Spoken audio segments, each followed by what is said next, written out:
আসসালামু আলাইকুম এভরিওয়ান, কেমন আছেন সবাই? আমিও ভালো আছি।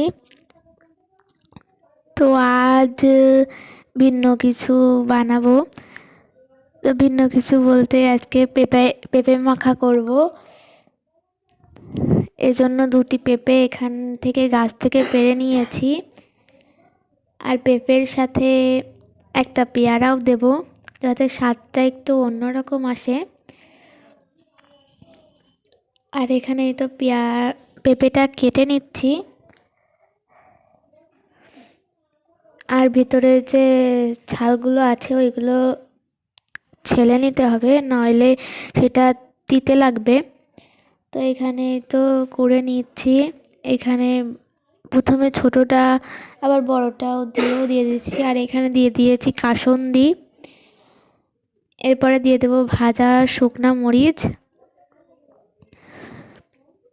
তো এই ভাজা শুকনা মরিচটা এখানে মোটমাট 3টে শুকনা মরিচ দিয়েছি।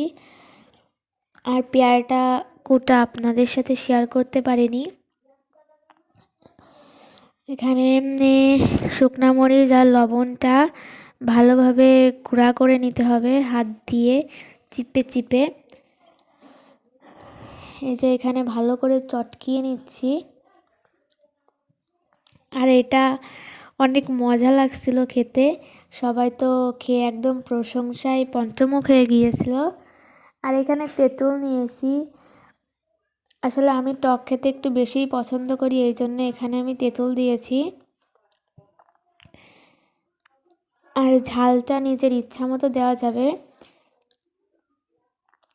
আর এটা যে এত মজা হয়েছিল, আপনারা অবশ্যই ট্রাই করবেন। আর এখানে মাখা ভালো না হলে কিন্তু খেতে মজা লাগবে না। তো এখন আমি একটু খেয়ে ট্রাই করে দেখতেছি।